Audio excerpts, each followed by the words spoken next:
अस्सलाम वालेकुम। Selenium homeopathic दवाई दा او دا په 30 पोटेंसी की यानी 30 ताकत की په 30 ताकत की او په 200 की ملاويږي. سیلینیم د نارینو د پاره یو ډیر بهترین نعمت دی.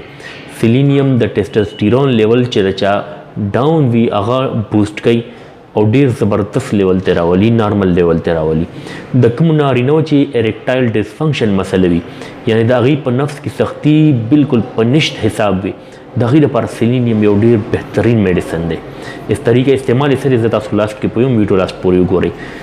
بل کم چې کم د چا سپرم ویک وي، سپرم یې بالکل پتلا وي، نری وي، د هغې د وجې پریګننسي هم نه کیږي او ټایمینګ یې هم نه وي، هغه خلکو دپاره، هغه نارینو دپاره سیلینیم یو ډیر لوی نعمت دی.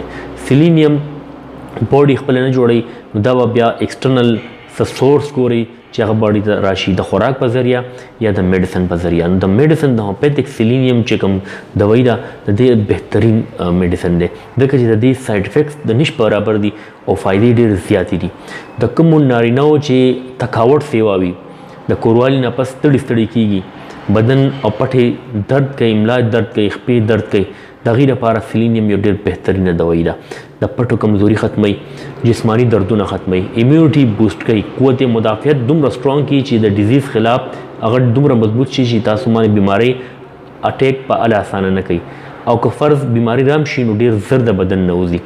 دا سیلینیم کمی چې راشي بدن کې نو دې سره ویښته هم پریوځي، نوکان هم خراب شي، سکین هم خراب شي. سیلینیم د نوکانو دپاره بهترین دی، د ویښتو دپاره، سکین دپاره، او د نارینو چې څومره مسلې دي، که د هغې نفس کې سختی نشته دی، که د هغې پری میچر ایجیکولیشن دی یعنی کہ ټایمینګ یې بالکل د نش برابر دی، ټیسټوسټیرون لیول یې کم دی، نو دوی ټول چې څومره د سپرم پتلا پن دی، نریوالی چې کم دی، دا ټول سیلینیم کې دا مسلې د سیلینیم په استعمال باندې انشاءالله د الله په فضل باندې ختمیږي. سیلینیم به تاسو څنګه استعمالوئ؟ تاسو به 30 کې یا 200 کې راواخلئ، کم هم تاسو ته میلاو شي، کم از کم 40 ښځې دا دوايي استعماله کوي. دا سار غرمه ماښام 10 کترې یو ګوټو اوبو کې سیلینیم تاسو اچوئ او هغه څکئ ډوډۍ نه ګنټه مخکې یا ګنټه وروستو. انشاءالله چې دا تاسو استعمالوئ، تاسو ته به ډېر زیاته پته لګي د خپل بدن چې هغې کې یو زبردست طاقت را روان دی. دا تاسو بالکل بې فکره استعمالولی شئ، د دې هېڅ مضر اثرات نشته دی. امید ده چې تاسو به دا ویډیو خوښه شوې وي. زما دا چینل ډاکټر شبیر پښتو په یوټیوب باندې سبسکرایب کړئ. زه تاسو له مستند مشورې او مستند دوايانو باره کې معلومات درکوم. زما نه دعا ده الله پاک دې ټوله ناروغه خلکو له شفای کامله نصیب کړي. سره زما خوشحاله اوسئ، آباد اوسئ. الله حافظ.